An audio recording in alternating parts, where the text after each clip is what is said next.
Friends, ఎప్పుడైతే మనిషి మొదటి ఆయుధాన్ని తయారు చేశాడో అప్పటి నుంచి ఎన్నో జీవజాతులు అంతరించిపోవడం స్టార్ట్ అయ్యాయి. అయితే ఈ రోజుకు కూడా ఆ అంతరించిపోయిన జంతువుల శిలాజాలు దొరుకుతూ ఉన్నాయి. వాటి ద్వారా అంతరించిపోయిన ఆ జంతువులను తిరిగి తీసుకురానున్నారు, కొన్నిటిని తీసుకువచ్చారు కూడా.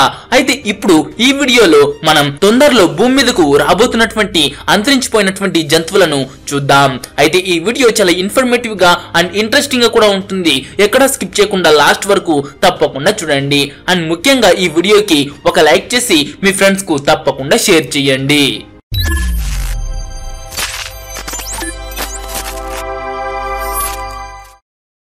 Ground sloth. మీకు ఈ ప్రపంచంలోని అత్యంత లేజీ అనిమల్ స్లాత్ గురించి తెలిసే ఉంటుంది. ఇవి ఇప్పటి రోజుల్లోని పిల్లి సైజ్ లో ఉంటాయి. కానీ ఐసేజ్ టైంలో చూసుకుంటే మోడర్న్ డేస్ స్లాత్ కంటే కూడా ఎన్నో రెట్లు పెద్దగా ఉండే గ్రౌండ్ స్లాత్స్ ఈ ప్రపంచంలో తిరుగుతూ ఉండేవి. అప్పటి గ్రౌండ్ స్లాత్స్ ఒక ఏనుగుకు ఈక్వల్ సైజ్ లో ఉండేవి.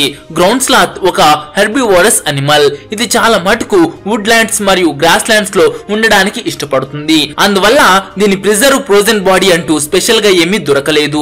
అలాగే స్పెషల్ డిఎన్ఏ అంటూ కూడా కనుగొనడం జరగలేదు. అయితే దీన్ని ఈ ప్రపంచంలోకి తిరిగి తీసుకువచ్చే మెథడ్ ఏంటంటే, దీని జాతికి చెందిన ట్రీ స్లాత్ ద్వారా క్రిస్పర్ పేరు గల టెక్నాలజీని యూజ్ చేసి గ్రౌండ్ స్లాత్ లాంటి అనిమల్ ని తయారు చేస్తారు. క్రిస్పర్ ఒక ఎలాంటి టెక్నాలజీ అంటే, ఇందులో ఏ లివింగ్ ఆర్గానిజం యొక్క జీన్స్ లోనైనా ఎడిటింగ్ చేసి దాన్ని మాడిఫై చేయవచ్చు.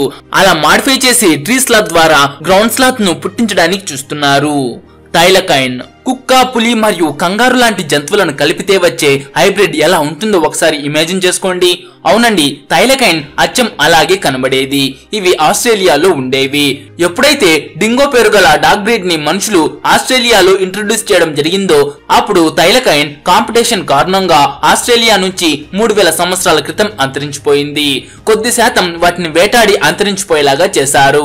ఇప్పుడు మీరు ఏ ఫోటోని మరియు వీడియోని అయితే చూస్తున్నారో ఇది ఈ ప్రపంచంలో చివరి ఫీమేల్ థైలకైన్. ఇది జూలో సరైన ట్రీట్మెంట్ లేనందున 1936లో చనిపోయింది. కానీ దీనికి సంబంధించిన 750 కంటే కూడా ఎక్కువగా ప్రిజర్వ్డ్ చేయబడిన శిలాజాలు ప్రపంచవ్యాప్తంగా ఉన్న మ్యూజియంస్ లో ఉన్నాయి.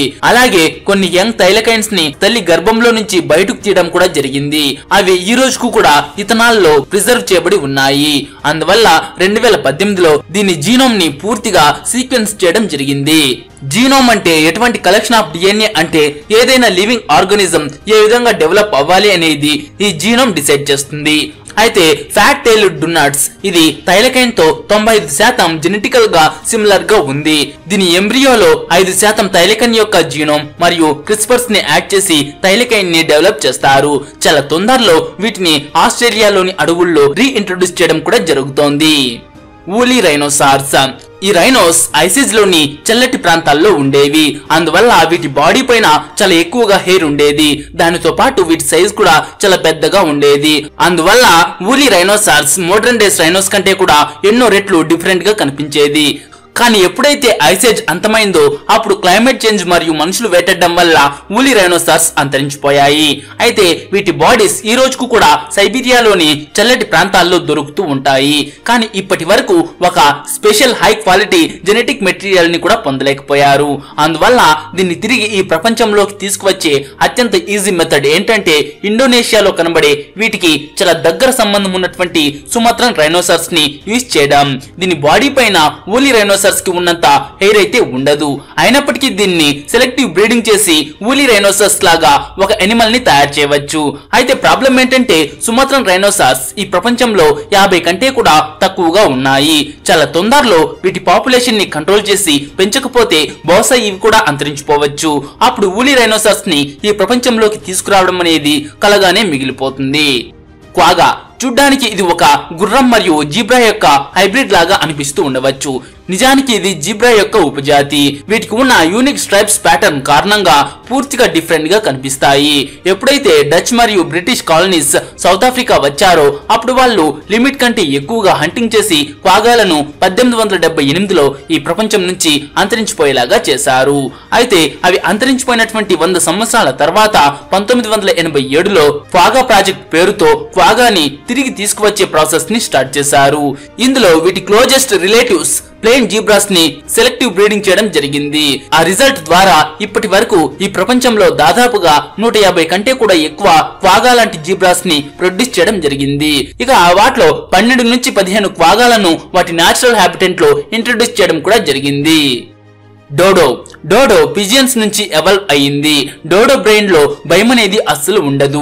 అందువల్ల ఎప్పుడైతే 1638లో కొంతమంది డచ్ సోల్జర్స్ వీటి ప్లేస్ మౌరిటస్ ఐలాండ్ పైకి వచ్చారో అప్పుడు వాళ్ళు డోడోలను వేటాడి తినడం స్టార్ట్ చేశారు. అలాగే వీళ్ళు కోతులు, ఎలుకలు, పిల్లులు మరియు కుక్కల లాంటి వేటాడే జంతువులను కూడా ఇంట్రొడ్యూస్ చేశారు. అందువల్ల డోడో దాదాపుగా 1690లో అంతరించిపోయింది. కానీ సంతోషించాల్సిన విషయం ఏంటంటే డోడో చాలా తొందరగా ఈ ప్రపంచంలోకి వస్తుంది. ఎందుకంటే మన దగ్గర థైలకైన్ లాగా చాలా డోడో యొక్క ప్రిజర్వ్డ్ స్పెసిమెన్స్ అవైలబుల్ గా ఉన్నాయి. స్పెషల్ గా ఆక్స్ఫర్డ్ డోడో పేరు గల డోడో హెడ్ ఇప్పుడు కూడా చాలా మంచి కండిషన్ లో ఉంది. అందువల్ల 2022లో వీటి జీనోమ్ సీక్వెన్స్ ని చేయడం జరిగింది. అలాగే ఇప్పుడు ఉన్న నికోబార్ పిజియన్ డోడోకి చాలా దగ్గర సంబంధం ఉన్న పిజియన్ స్పీసీస్. వీటిని హోస్ట్ గా సెలెక్ట్ చేసుకుని వాటి ఎగ్ లో జీనోమ్ మరియు క్రిస్పర్స్ ని యాడ్ చేసి చాలా తొందరగా డోడోని తిరిగి ఈ ప్రపంచంలోకి తీసుకువస్తారు. వూలీ మ్యామోత్ ఈ ప్రపంచంలో అత్యంత ఫేమస్ ఎక్స్టింక్ట్ అనిమల్. కానీ ఇవి అత్యంత పెద్ద ఏనుగులైతే కాదు. ఎందుకంటే ఈ టైటిల్ ఇండియా ఇంకా పాకిస్తాన్ లో నివసించిన పాలియోలాక్సిడన్ నమ్డికస్ కి ఉంది. అయితే వూలీ మ్యామోత్ ఇంత ఫేమస్ అవడానికి కారణం వీటి బాడీ. ఇది ఐసేజ్ లో ఎంత చిలి ఉన్నా దాన్ని చాలా ఈజీగా భరించగలిగేది. ఎప్పుడైతే ఐసేజ్ అంతమవుతూ ఉందో అప్పుడు వీటి పాపులేషన్ కూడా చాలా తక్కువైంది. దానితో పాటు మనిషి వీటిని కేవలం ఆహారం కోసం వేటాడమే కాకుండా ఈ వూలీ మ్యామోత్ ఎముకలతో షెల్టర్స్ ని కూడా తయారు చేసుకునే వాళ్ళు. ఇక ఇప్పటి నుంచి ఇవి 10,000 సంవత్సరాల క్రితం అంతరించిపోయాయి. ప్రస్తుతం వీటి శిలాజాలు అన్ని చోట్ల డిస్కవర్ అవుతూ ఉన్నాయి. చాలా సార్లు అయితే ఐసేజ్ టైంలోని వీటి గడ్డ కట్టబడిన ప్రిజర్వ్డ్ మ్యామోత్స్ సైబీరియాలో దొరికాయి. ఒకసారైతే 30,000 సంవత్సరాల పురాతనమైన మ్యామోత్ నుంచి మనకు బ్లడ్ కూడా దొరికింది. అందువల్ల వీటి జీనోమ్ ని కూడా 2015లో సీక్వెన్స్ చేయడం జరిగింది. ఇక చూసుకుంటే ఏషియన్ ఎలిఫెంట్స్ 99.6% జెనెటికల్ గా వూలీ మ్యామోత్ తో సిమిలర్ గా ఉన్నాయి. సో ఏషియన్ ఎలిఫెంట్స్ ఎంబ్రియోలో 0.4% వూలీ మ్యామోత్ జీన్స్ మరియు క్రిస్పర్స్ ని యాడ్ చేసి ఒక హైబ్రిడ్ ను డెవలప్ చేయడం జరుగుతుంది.